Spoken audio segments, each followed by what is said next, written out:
That's what's up. We live in this boy. Hey, I'll be The right perspective. We in this boy. Be right back. Get to see my green screen move around a little bit.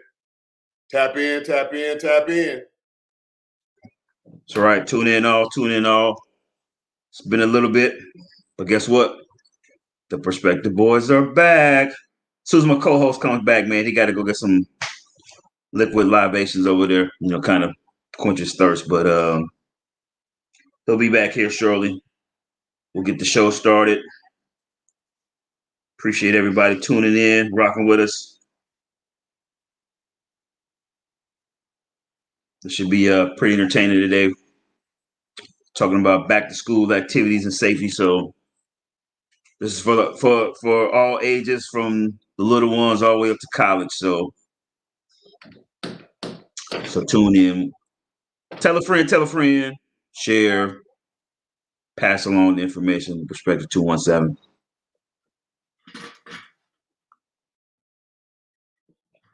I look like I got a brick chest.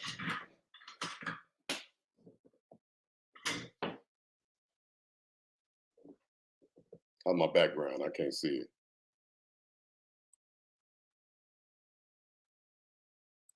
Yeah, it's cool. So like Kale said, definitely like, share, tell everybody we back. We a little different time today, but it ain't gonna stay that way. Just had some things come up that needed to push the show back a little bit. But we jumping in, we getting in, we tapping in.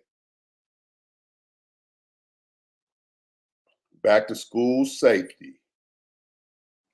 Yes, sir. Those of you who are on YouTube, like and follow our YouTube channel. Absolutely. Follow, subscribe in that order. Like, follow, and subscribe in that order. Right there. We're going to give it a couple more minutes. People will give actually one more minute for people to jump on. We already got a few on. Get my sip on a little bit.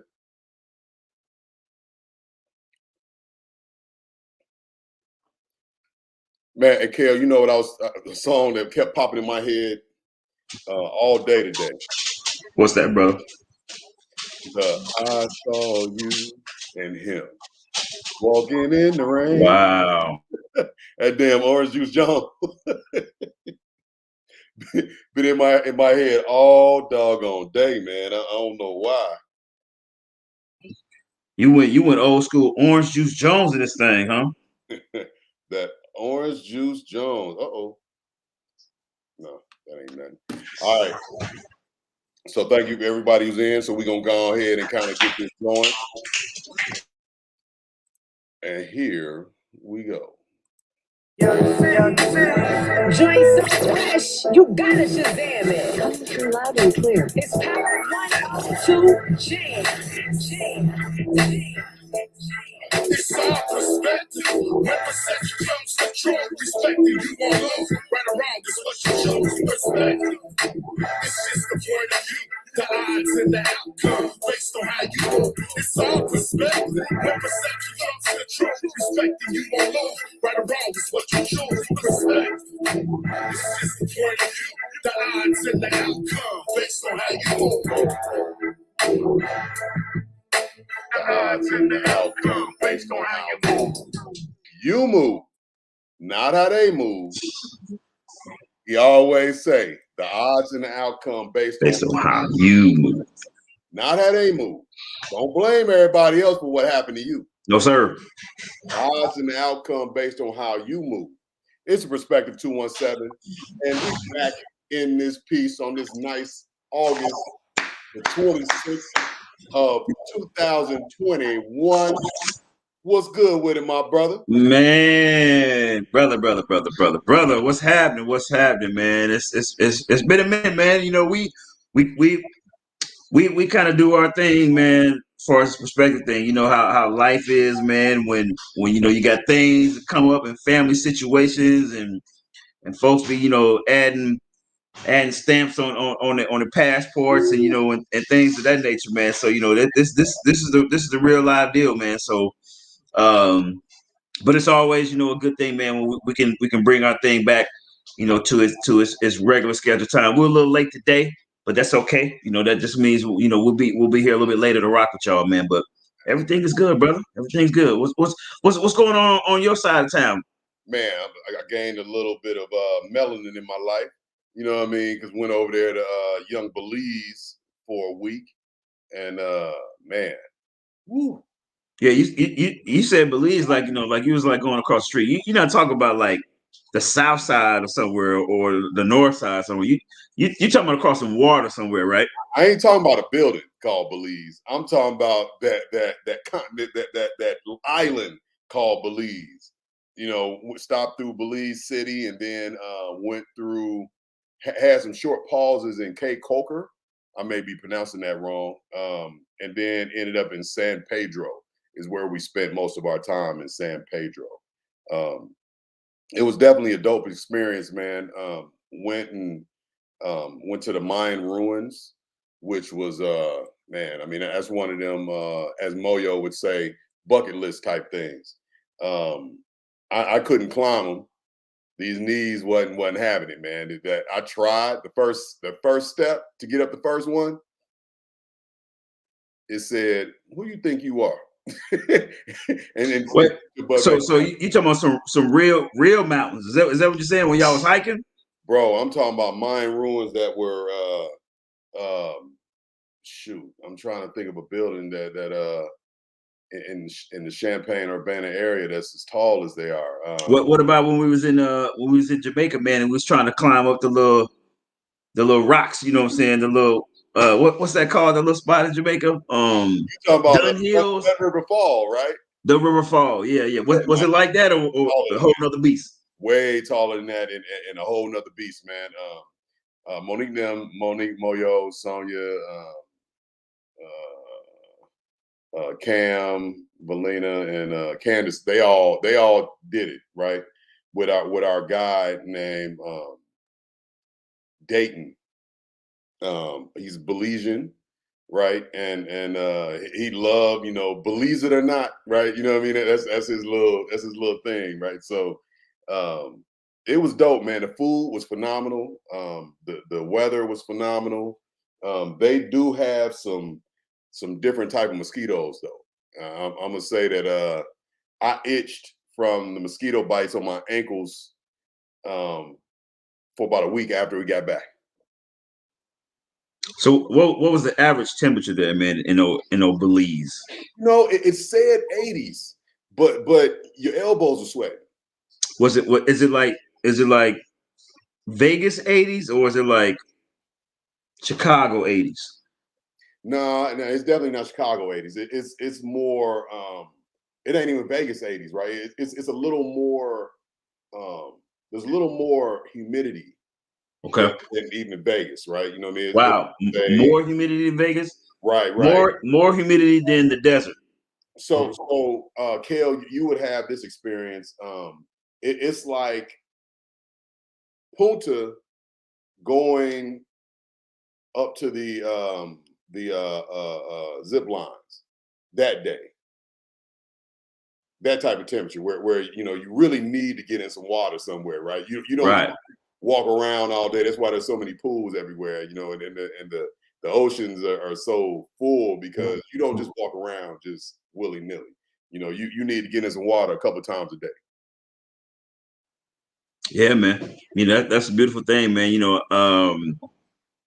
That you all were able to travel in the middle of kind of this COVID situation, man. And I know because we polo communicated, while you guys were there, but you guys had like a curfew or something there too, right?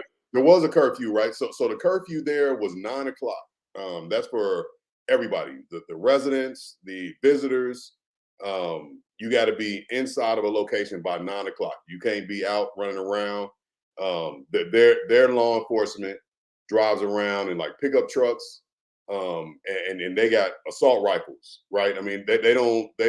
If people think ours look intimidating, bro, don't go to Belize or any of these. Yeah, it's kind of like Mexico. When you get to Mexico, they strapped up shorty. Yeah. So it was strapped up shorty for real. It was like and they had on like identifiers to say that they was police, but it wasn't like a full blown uniform. You know what I mean? Some of them had on jeans, some of them had on cargo, It's but like they all had Policia vest or yeah, t-shirt. they all had police. No, because English is their they all speak English. Okay. Everybody speaks English over there, but they have there's a lot of is it the Mormons? And it's a melting pot of different cultures in Belize. So they have other languages as well, but everybody speaks English. So they're all this everything's written in English. Okay. But That's dope, man. That's dope. Real quick shout out to Justin James. What's up, little bro? And Ramon Moss. What's going on, bro? Shouts out to our people down in CDL. oh yeah, they didn't tap in with us. That's what's up, man. So Yes, Ken, sir. Yes, sir. You had some items that we needed to cover that we felt would be good to cover, especially since school getting started back. What's the first one you want to tackle, man? Yeah, so first of all, welcome everybody to the Perspective 217 show tonight. Powered here by Power 102 Jams and Hits 107.3. Our third co-host is doing entrepreneurial stuff, man. So we want to give a big shout out to him and his family, man. But he'll be on next episode, man. But it's only right that we the Perspective crew we come to you guys today with back to school safety tips, right? I mean, we're in what's week 2 of back to school. For those that have the little ones and middle school and the college kids, you see everybody posting first day of school pictures on social media and everything. So it's only right here, like we do every year here on the Perspective 217 is to talk about school safety. And so we'll walk through this thing, man. And this is more or less for parents and kids and college kids, just to kind of be more of an information gatherer for you guys here. Okay, so we're gonna start off like this. So what I like and what I've seen here, being a parent, with kids in our house is that everybody is going back to school, man, with the backpacks and the water bottles. Beautiful thing, beautiful thing. So in the process of all that, there's a lot that goes on before these kids either walk out that door, or once they get out of that door to get to a bus stop. So we're gonna talk about pedestrians. So when I say pedestrians, P, what are the first things that you think about when we say pedestrians back to school? So I think about, man, I'm gonna walk across the street outside of a crosswalk. It's the first thing I think about. Right? Yes, sir. Because you don't have bumpers, right? You may have some hips, but you ain't got bumpers, right? Correct. And so, what's really important about this topic here, man, is that if you're in the area, and it doesn't necessarily have to be here, in Illinois or Oklahoma, but this is kind of nationwide, is that if you have those younger kids that either are close enough to walk to school, or they're lucky enough or far enough away from school where they have to catch the bus, is that at some point in time they are considered pedestrians, right? Unless you just have that plug situation where you can walk out your front door and that bus stop is right there when you come off your sidewalk, you winning. But if not, if you got to cross the street, or let's say you got to walk maybe 2 or 3 blocks, then you are a pedestrian. And so we're going to talk about this a little bit, because it's very imperative that people have the mindset that once the youth is out here and they leave your home, you want them to be safe. So first of all, we're hoping that everybody, depending on what the age frame is, if they're middle schoolers, or higher, even some of the high schoolers, you got to throw them in there too. Is that they have some type of parental supervision. So that's either somebody like the old school, when your grandma come to the door with a house coat on and the rear rollers in her head, and she opened the door and made sure that everybody get out. She hugged and kissed them and make sure that they get to the point to the point of the bus stop. At least she's overseeing them getting to the direction or to the bus stop, right? So we want to make sure that there's some type of supervision, right, to make sure that them babies or those kids get to that bus stop, right? And so once they leave the house, man, and they get to where they're going, or they're in the direction of where they're going, they need to know where they're walking to, right? These kids don't need to know the route to their school. Why do we think that's important, P? Why do we think that these kids need to know the route to their school?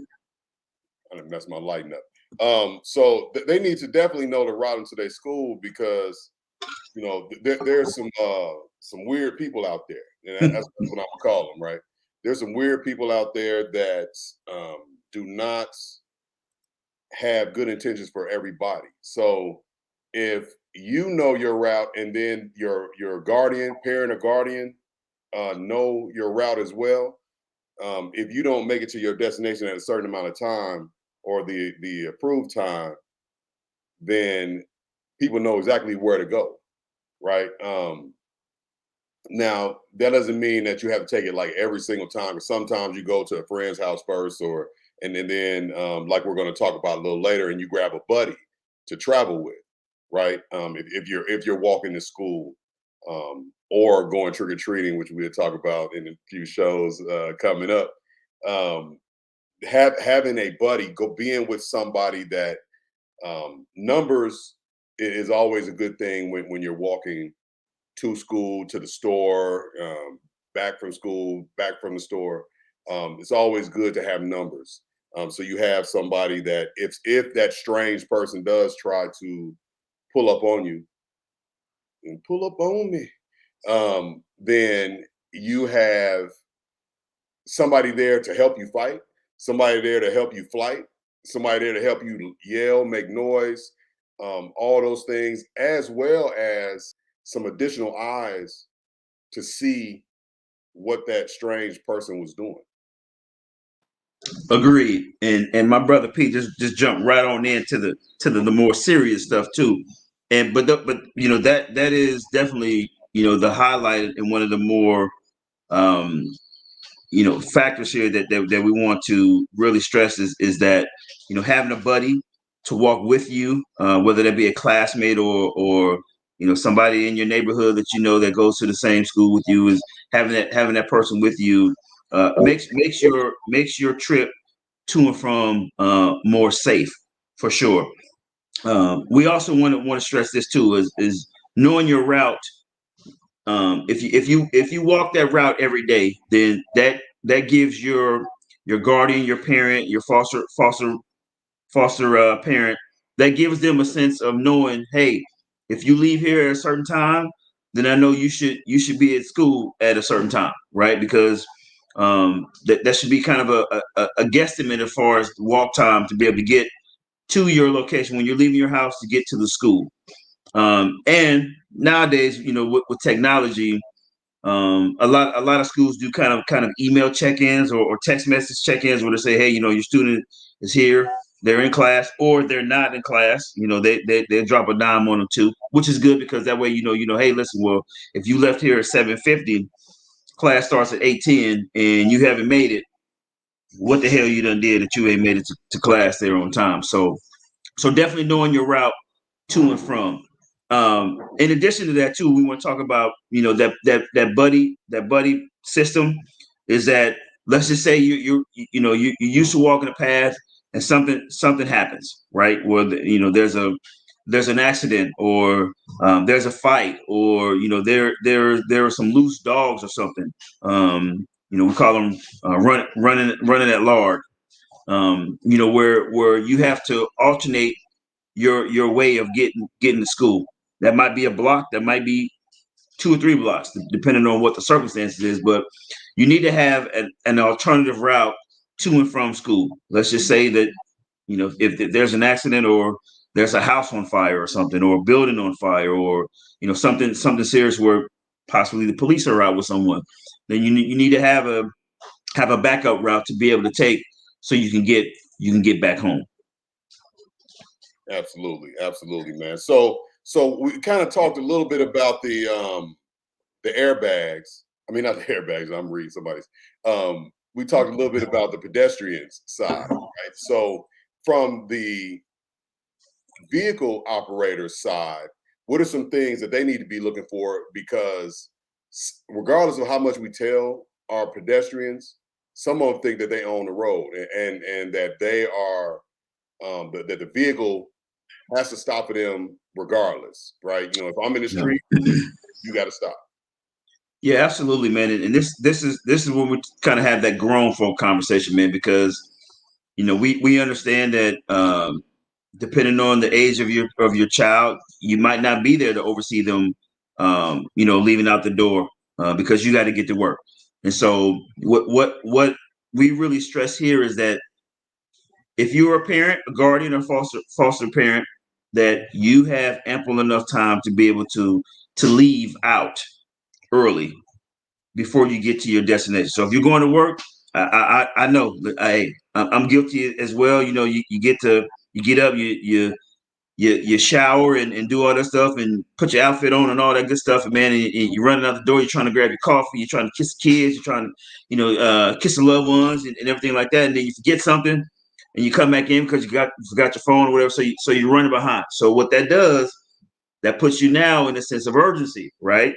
So everybody knows when you behind and you having that sense of urgency, that's how you're going to drive, right? Because now you have not allowed yourself that free time or to kind of get to where you need to be in time, and so you get behind the wheel, and now you're more or less speeding or you're rushing to get to your location, and so what that does is. Once you get behind that wheel, and of course, your main concern is trying to get to work on time. Everybody's been there. We're all adults, so we're gonna keep it 100 on the perspective 217. But we have to understand that there are kids that are either on these corners or crossing the street from a yard, because kids don't believe in those white lines that we call crosswalks. So they cross from anywhere in between houses. They jump a fence or they're walking a dog or whatever the case might be.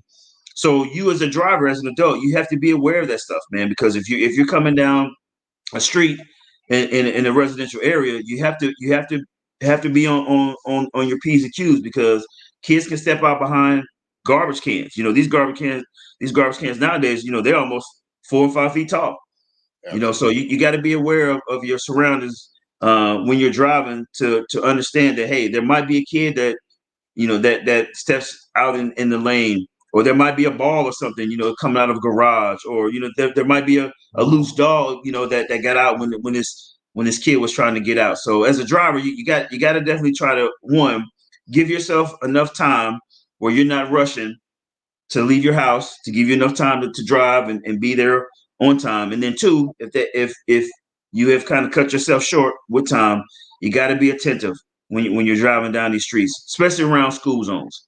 Absolutely. Yeah, you brought up what I wanted to touch on, the fact that this is it's a warm part of our year, right? And a lot of our young people, all the way from the grade school, elementary that's going to catch the bus, all the way to the college area, are going around with little bouncy balls, basketballs, some of them have footballs, some of it's just soccer balls, that they are doing those type of activities, and they're taking them to school with them, right? Yeah. So you talking about a ball going out in front, it may not be coming from the garage. It may be them walking down the sidewalk, bouncing the ball, and it get loose and it's going into the street.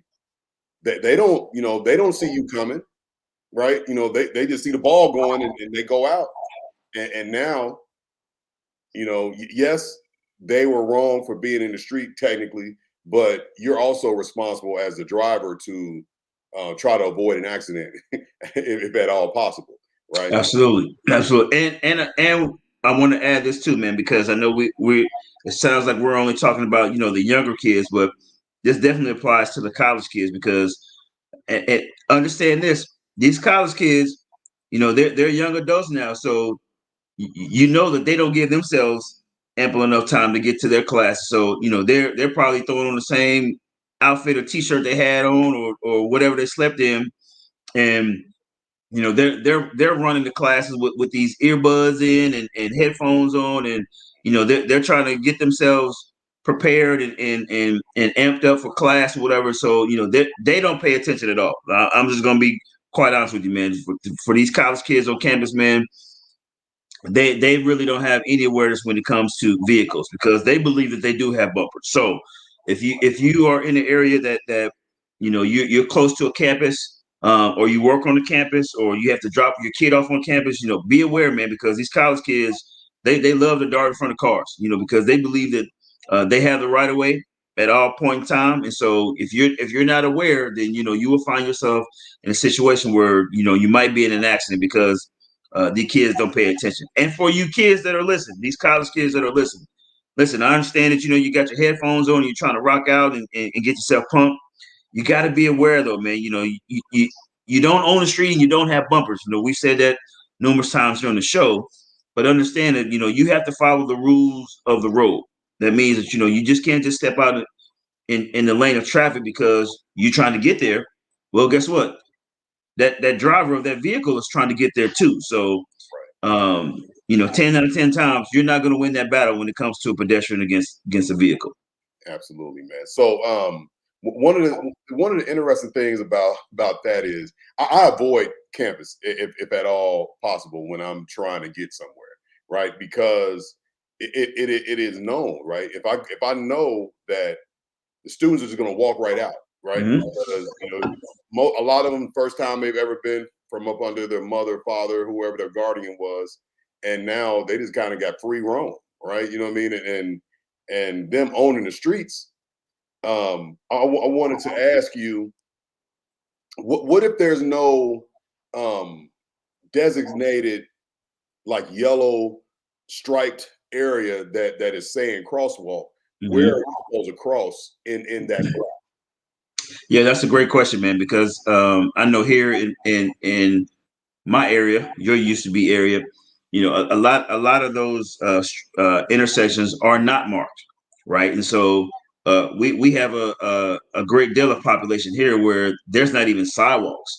So it for pedestrians, it's really hard because if you don't have a sidewalk to walk on, you're either doing one or two things. Either you're walking in somebody's yard, which could be an issue, or you're walking in the middle of the street. What we recommend is, you're supposed to walk towards traffic, right? Meaning that you're supposed to walk Right. towards traffic so that they can see you. Generally, that's going to be on your right side. Is that right, Pete? If you're walking towards traffic, Yes. trying to get you. Yeah, Your right, yeah. Your right arm would be right next to the curve of whatever. correct. Correct. And the reason that we say that is because as a driver, if I'm driving down the street and I understand that this subdivision or this residential area that I'm driving through doesn't have any sidewalks, if I see someone in the middle of the street and you're on the right side of me, then I understand that that's the only place that you can walk. Now, we're not recommending you walk down the middle of the street because that might be a two lane street, right? So you're going to have traffic that's either going north or south or east or west. So you're going to have to get to a side, whether that be whatever curve that is. Preferably, we want you to walk towards traffic so they can see you better. If you're walking against traffic, that means that your back is to the vehicles that are traveling. It's hard for you to see what they're doing, right? If your back is turned. So if you're walking towards traffic, you can see, oh, this person sees me. He's going around me. Or if he doesn't see you, now you can say, you know what? I'm gonna step in his yard because this person's driving skills is a little bit off. But if your back is turned, you're not gonna know what's gonna happen. They're gonna run you over. So that's why we say walk towards traffic. So in those events, if you don't have those markings, try to get to the intersection, right, where you know that there's two streets that are crossing. Hopefully, it has a sidewalk or at least some type of concrete at that location. If it doesn't, if you have to stay down the street, you got to do what you got to do. But that's a crossing intersection. Of course, you want to look both ways. You want to make sure that you have the right way before you cross the street. Absolutely, absolutely. Another, I mean, Kale, you explained it wonderfully, but you wouldn't you rather see what's coming at you, right? You know what I mean? There's another Absolutely. reason why you walk on that right side towards the traffic. Now, not in the street. You need to be as close to the curb as possible. Is actually what the law says. But there's times where, especially in the winter or during the leave season, when everybody's putting their bags out there on the Mhm. street, sometimes it tip over into that curb, and you have to kind of walk a little further into the street, Mhm. to not walk in the mess, right? To Yeah. not trip over whatever's in that area. But whenever reasonably possible, That part right there, the reasonable. you need to walk as close to the curb as possible, facing towards whichever way traffic is coming. Mhm. So you see them, they see you, right? It's not a, like Kale said, you don't want to have to keep turning around and let's say, you trip a little bit. I'd rather trip knowing something coming. I can kind of Adjust. Yeah, absolutely. this way. But if I don't know nothing coming, I fall, man, and you know, it's all bad, boss, right? You know what I mean? But that was a great explanation of how that works, man. So what about your bus riders? Mhm.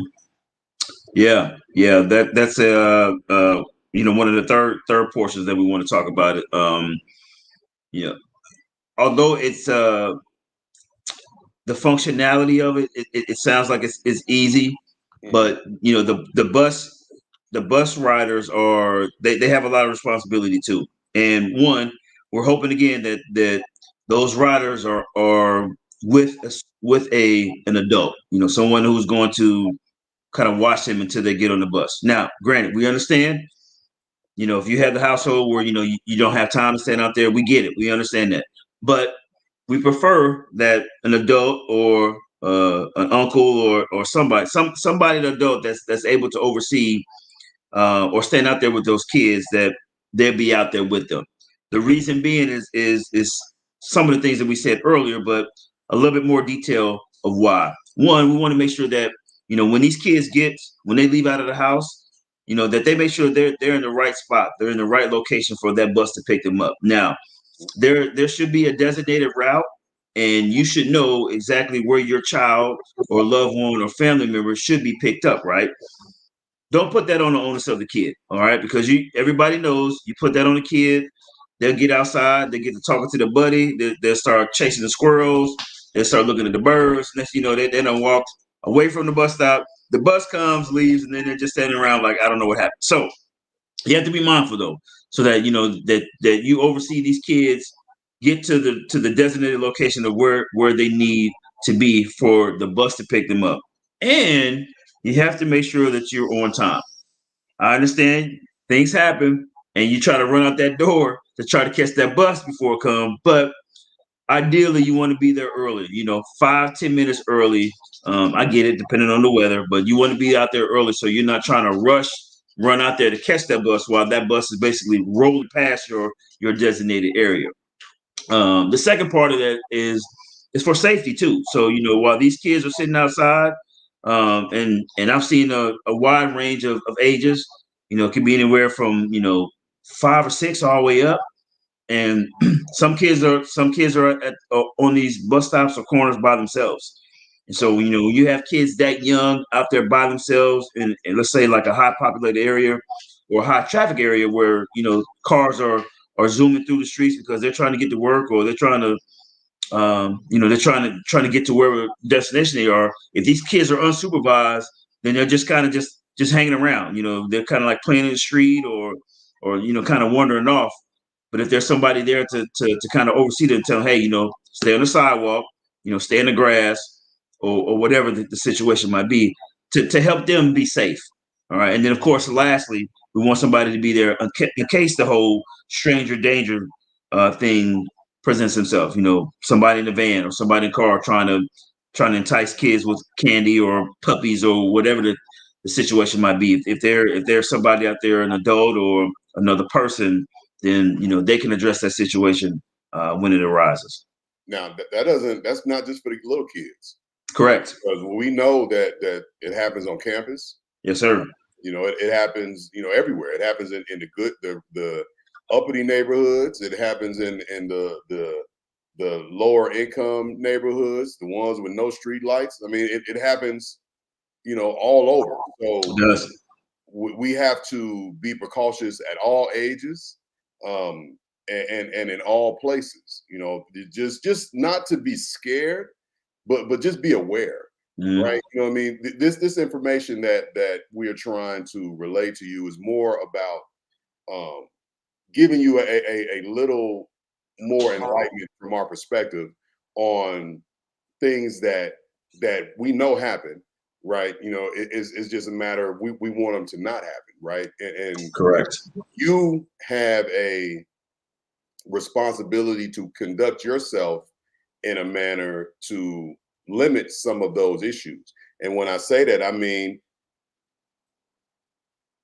based on how you move, right? If your head's on a swivel, not scary, but if your head's kind of on a swivel, kind of looking out for your next person, you know what I mean? Because we got to care about each other. I mean, that's a whole nother show, but caring what happens to that next person.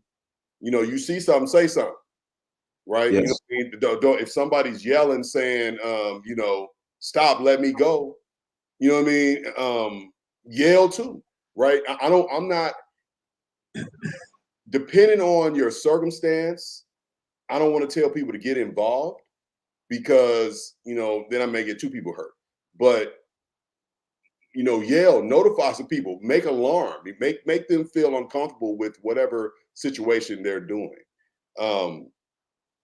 The next thing I want to kind of ask you about, Kale, is football season's coming up for all of us, right? For well, we just stick with high school. Even though under high school, their games are generally during the day in a lot of places, but the high school and college, their games go into the evening sometimes. If they don't have an early game, some of the things we're talking about walking in the dark, right? What can you dive a little bit more into why that buddy system is so important leaving a game, or something like that? Yeah, this goes hand in hand, kind of, with the discussion we've been having. Is having more bodies and eyes and ears is always a better equation.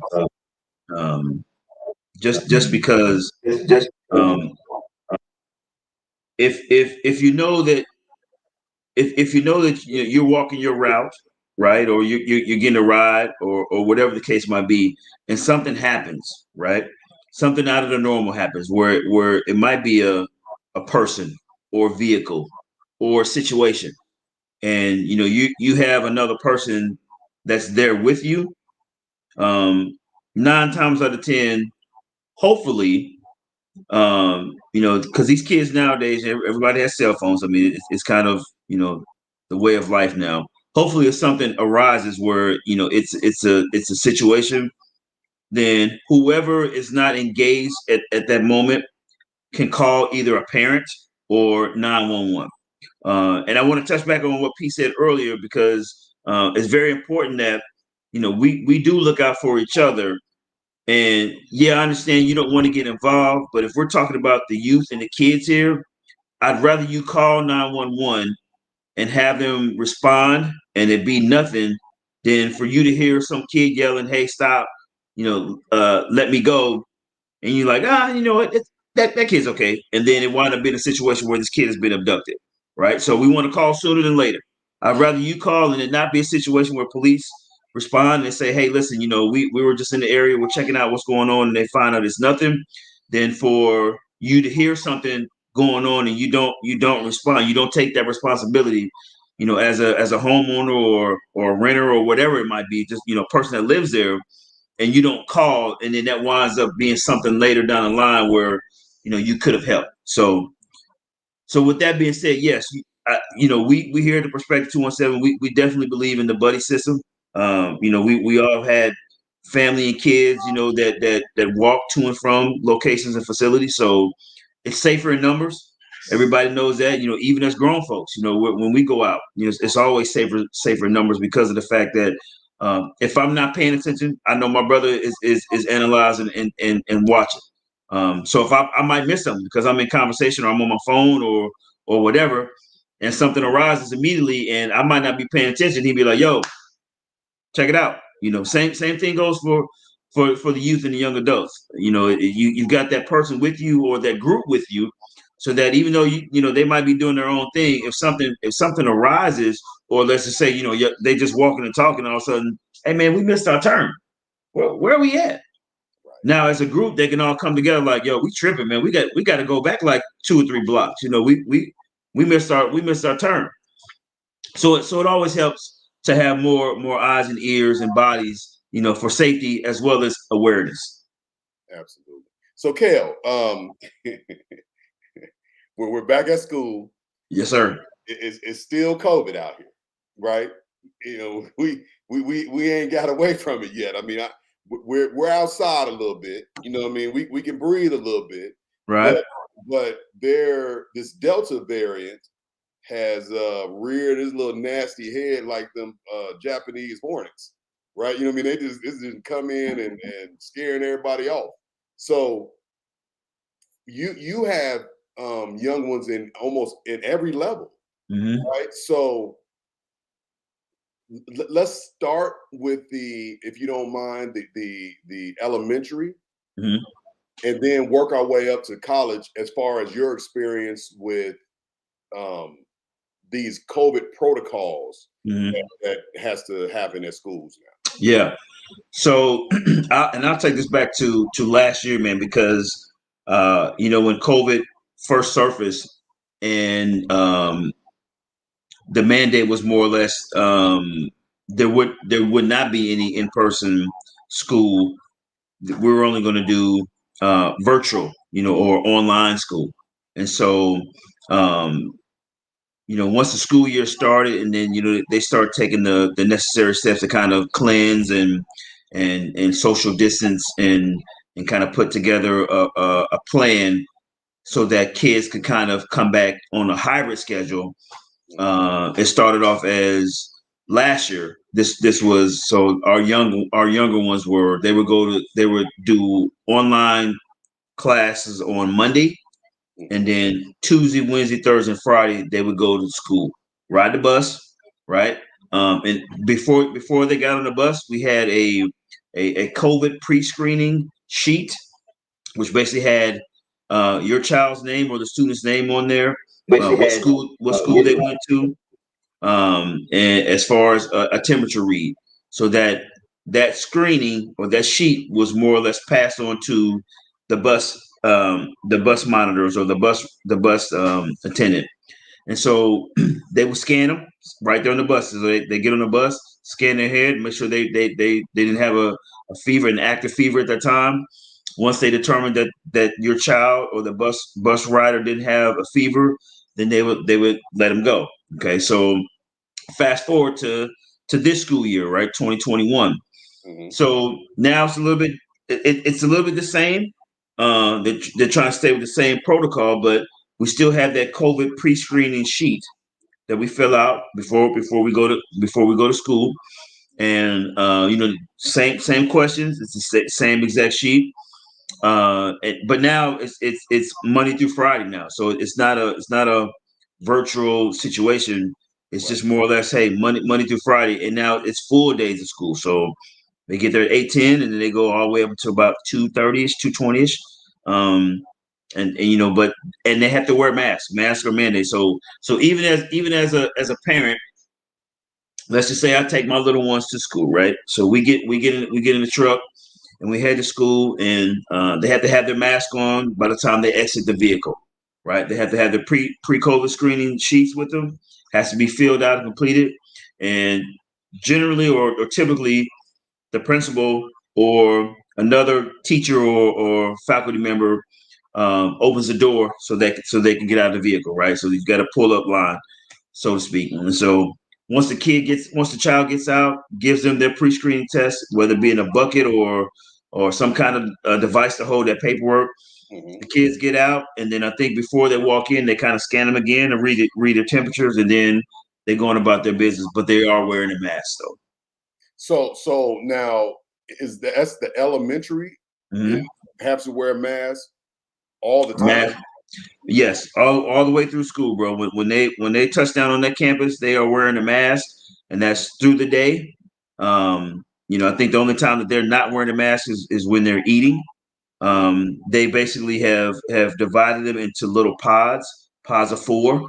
So typically, throughout the day, you're with the same group throughout the day, and I mean it carries on through the week. So I like that part of it because let's just say if you're in pod number 3, right, and let's just say you've got 4 kids. So let's say pod number 3, child number 2 is exposed at home, right, not at school. Come back to school and they figure out, hey, listen, you're running the temperature. Then they know that, hey, child number 2 and pod number 3 is exposed. Then we need to concentrate on pod number 3 to see what kids um, may have been exposed. Whether they're positive or negative, then they can address that directly. I like that better than saying, hey, this kid that sat in the third row was exposed and he was around the whole entire class. Now the whole entire class got to be quarantined. So it's a little more direct. I kind of like it because they're in pods now.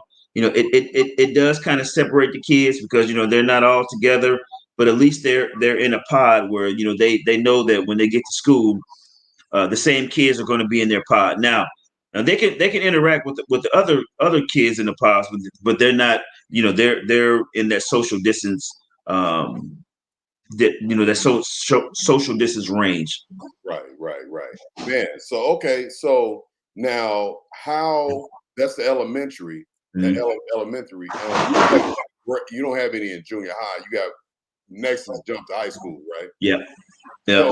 So how are they functioning for the high school students? I think high school, man, is just more or less you wear your mask, bro. You good to go. I think because in high school, they're only in their classes for a certain amount of time. I want to say maybe 45, 50 minutes tops, and then they're moving to groove. It's kind of like it was when we were in high school. So, but I think masks are mandatory. So they once they hit their campus, man, they're wearing masks all the way through until they either go to lunch and they're actively eating or not, but they are masked up until they more or less get home. Okay, so now you have another one that's in college. So Mhm. how is he saying his experience is out that way? Well, with college, man, you have testing. So they especially when it comes to NCAA, they have strict guidelines as far as testing and being able to more or less practice and play. So they're a little bit more meticulous because of course it's all about that mighty dollar of that program. So they want to make sure that that everybody is not exposing anyone because all it takes is 1 or 2 players, man, and then you got the whole entire team that's being quarantined, and that could be 2 or 3 or 4 games, man, that would basically kill your season. So they do a lot of testing. I want to say weekly, to make sure that nobody's exposed or they're not testing positive, and they wear masks as well too. Throughout the day and on campus and stuff to they get on the field.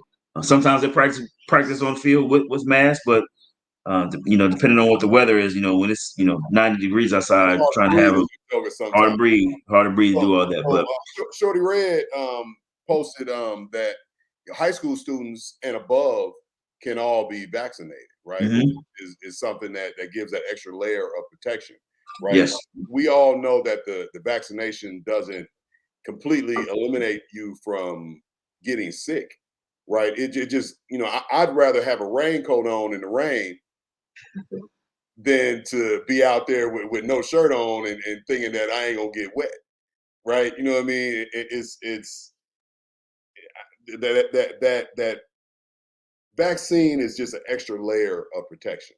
You know what I mean? There is no such thing as you ain't going, right? You know what I mean? I know that term. That's something my mama would say. You ain't gonna get, right? You know what I mean? There ain't no such thing, right? You know what I mean? I don't know. Do we even have any vaccines that completely eliminate 100% of anything that you could think of right offhand? I don't think so, man. You know, and that would be more or less not a vaccine, but a cure. And you know, I'm glad you brought that point up, man, because you know, that variant, man, now that it's kind of, you know, it's kind of taking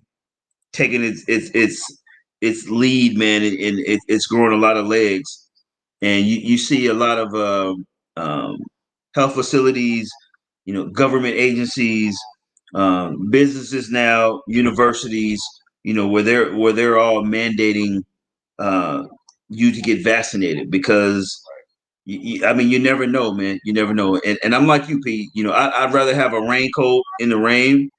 Um, yes, I understand that this is not foolproof, and that you know I'm still likely to maybe get exposed, but I'd rather be alive, you know, dealing with some symptoms than to be on a ventilator fighting for my life. You know, because that's where we are now.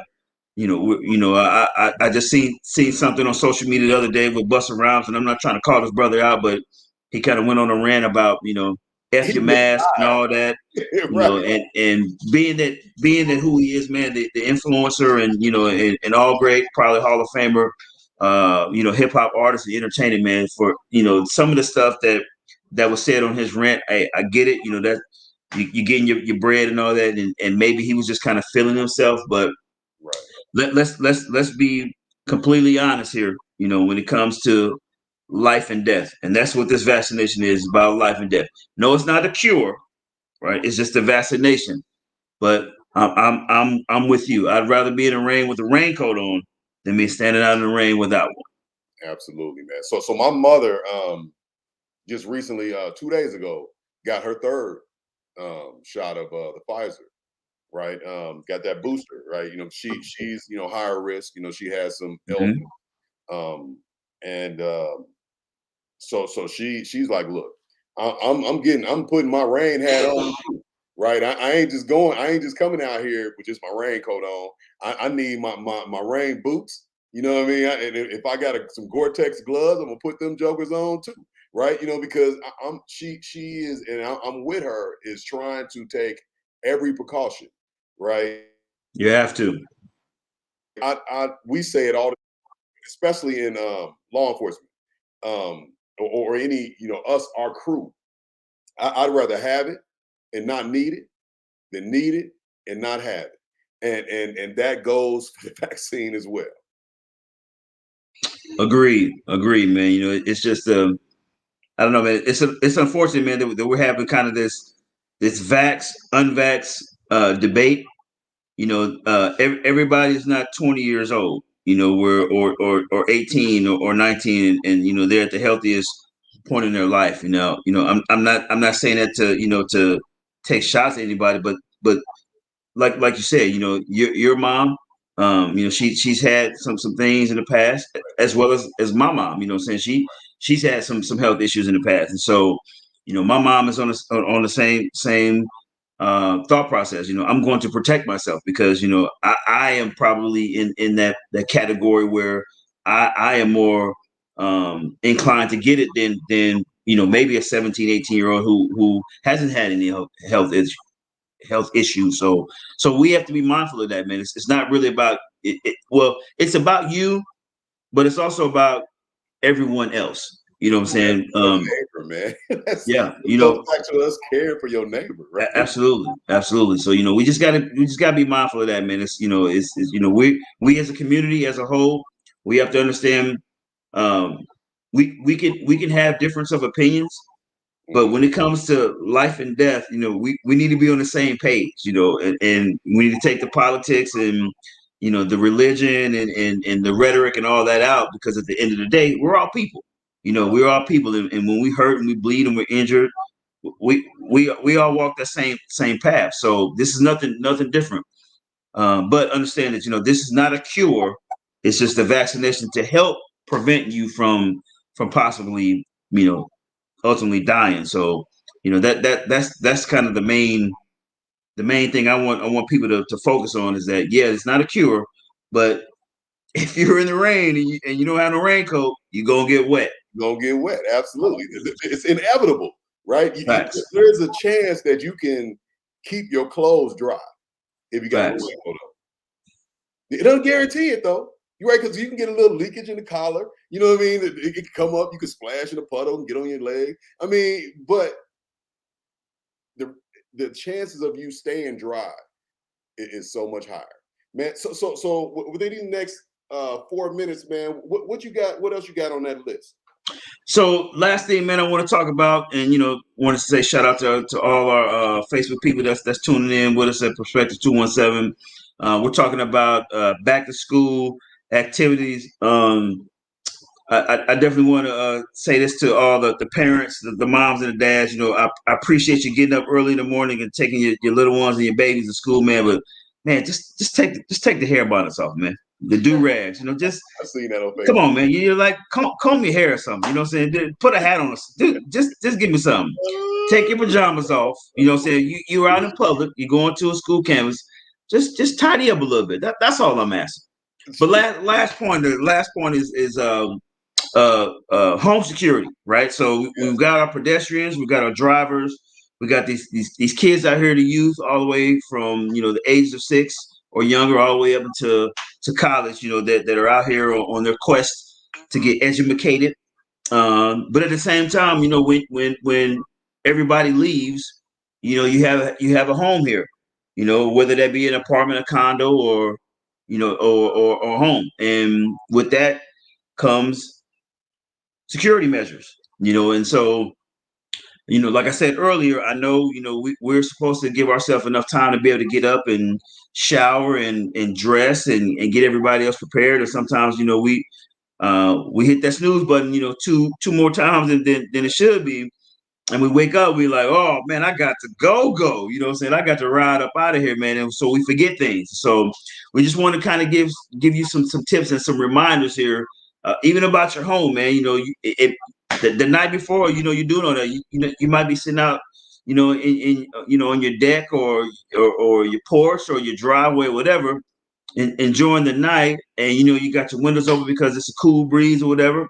The weather is nice, and you're feeling the ambiance of nature, and you forget to close that window though, before you go in. And so of course you get up, hit that snooze button 3 more times than you're supposed to. Now you're running around trying to get out the house, and you hop in the car and you jet out here.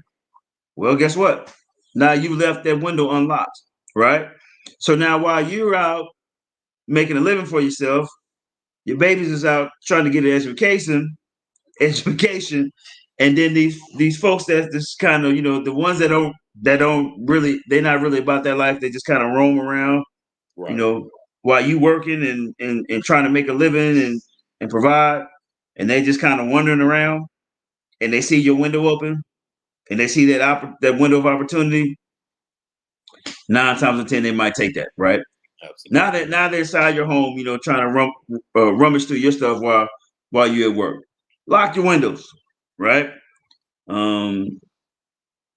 Even when you're at home, right? You go to, Kel, I think that we should do our next episode, if we are able to do a security show, right? I mean, we done one several years ago. Yeah. Talking about, kind of neighborhood watch stuff, lighting and locks and alarms, cameras, not putting out your TV box, right? Oh man, that's a big one. Cut it up and put it in your trash can, right? Don't just put the whole box. Right. Why would you do that, Pete? Just to give. Why would you cut your box up if you done bought this 80-inch TV that's sitting out in front of your house? I don't need everybody in the neighborhood knowing what I got in my house, right? I mean, correct. Like you said, everybody don't go to work the same way I do. everybody don't want to work for their money the same way and their items the same way I do. So some people aren't as honest and nice as you are that's walking around, right? So Mhm. they don't mind taking that chance to go in there and catch a hot one if somebody happened to still be in there, right? Right. They'll try it, right? And I don't need to give them any additional hints that there's something in there that they may want. Even if I got a whole bunch that they Oh want, yeah. Agreed. I don't need them knowing, right? Agreed. And that is the if that is not uh the red flag, hey, this is what I got in my house, this 80-inch Toshiba, LG, whatever you want to call it out there, with this big box that's sitting on your curb because you failed to break it down and put it in the trash, and it sits out there for a whole entire week. So you buy your TV on, let's say like a Saturday, Friday, Saturday, right? The trash don't run to Wednesday, Thursday. This box is outside of your home, right? Because nobody breaks that box down, right? Well, some of us do, some of them don't. Right. But you're basically televised to your whole entire neighborhood. That's for people that live around you, and that's for people that drive through your neighborhood. That, oh snap, man, they just bought a brand new TV. Well, that's a window of opportunity. So you want to definitely do. You definitely want to break down that box, and you want to lock your windows, and you definitely want to lock your car doors.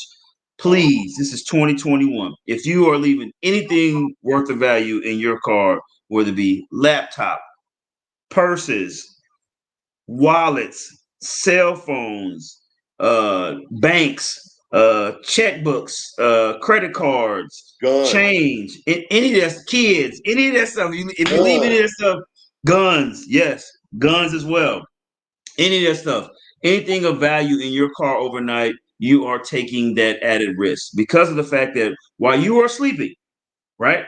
While you are trying to get yourself prepared for the next day, there are people that are meticulous that directly sleep during the day so that nighttime they can roam the streets.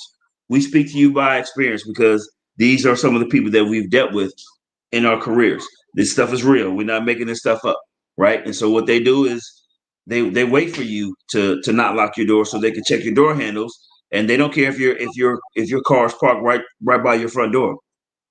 If it's dark, you don't have any lights on outside. Guess what? They're gonna check the handle, and if that door is open, they're gonna go through it and they're gonna grab whatever they feel is value to them. So lock your car doors at night. Lock your house windows. Lock your doors of your home. If you have a security system, activate it. That's the reason why you got it, right? right? It makes no sense Pay that for you money. to have $300-400 alarm system and you don't use it, right? That doesn't make any sense. But sometimes you gotta hear that stuff because you'd be like, oh, you know what? I forgot I had that. So these are the reasons why we bring you these tips. Kale, so all these things that you said especially apply to those who are living in dorms, these college students who are living in dorms, who are living in their own apartments. This stuff is especially pointing at you because there's people who live in that area and other students that came to school to just catch that lick, right? They might not have really be good at school, but or plan on staying in school, but Correct. they see what you have and they want to get it. Now, I would like to close, Kale, with a story, right? A neighborhood watch story that about your safety, your neighborhood safety. So back when I was in patrol many years ago, there was a person that was walking up and down the street, and he kept dropping a penny, right in the middle of this block, right, and every time he dropped a penny, he was like looking around, right, and so somebody called, and this was during a neighborhood watch situation. They called because this guy just kept dropping this penny, and what was found out that he was doing was he was scoping out people's houses. So when he dropped the penny, he was looking in people's windows because people had their windows open because it was nice outside. They wanted that natural light, and he was seeing what was in their homes. And if they had the garage open, what was in their garage? Whether they keep their door closed or not inside the garage. He had been scoping out to ransack that whole block. But because somebody called to check on him, and he had already hit a few people, we found that out too. But he was scheming this innocent looking action, right? Dropping the penny. He just dropped it a whole bunch of times. He was scoping out your stuff. So is when you said earlier, it's better to be safe than sorry. It's better to have the contact and it be nothing than to not have that contact. And now we got 6 burglaries on the same block. It is relevant and it is real. And so that's my story about. Absolutely, man. That's a great point. Suspicious people, suspicious vehicles. You know who should be on your block. You should at least have. I'm not saying you're gonna know everybody, but you should understand if there's a car parked on your street or in front of your house or in front of one of your neighbor's house you've never seen it. Guess what? You should be aware of that, because if you're leaving out, let's say that car's been parked there for an hour at 5 o'clock in the morning or whatever, the situation might be. You just got to be aware, man. There's all kind of tricks and trades to this, but just as simple as somebody dropping a penny in the street, they are surveillance. They're surveillance in your home possibly, or your apartment or your dorm. There's all kind of tricks and trades to this. So you just have to be aware at all times. Locking your doors, locking your windows, locking your cars. Keeping your head on the swivel in order to keep you from being a victim or someone coming in and burglarizing, your property. Absolutely, man. Kale, so you dropped a lot of good information today. I say you did. Wasn't all me, brother. It was us. It was us. There was a lot of good information put out there today. We covered a lot of different topics, all in the safety and security aspect, along with COVID, because we were talking about safety with COVID as well. As we go throughout this year, we got Halloween coming up, we got holidays coming up. There's different safety tips that we're going to have to add. We're going to be adding to our regular shows, even if we have a guest on, just to kind of give you a reminder. Try not to do these things, right? Or do these things. So, Kale, do you have any closing statements before we peace up out of here? Man, more or less, just stay aware, people. I know that the seasons are changing, and we're going from the hot weather to more or less the fall, and we kind of get a little lax because the weather is not as nice, and we're kind of moving in. It kind of puts us in a lazy state. So just remain aware, follow the tips that we gave you guys, and if you need to reach out to us. We're here, Facebook, social media, YouTube. You can email us if you know us personally. We're here to answer any kind of questions. Shoot us whatever you guys got, and we'll try to address it. Absolutely. And everybody who sees this or who have seen this during the show, follow us on YouTube at the Perspective 217 at Perspective, at Perspective 217 Podcast. Perspective 217 Podcast. Like, share, and subscribe. We in that order. Build that base to expand our reach. So thank everyone for watching. It's Perspective, and we're out.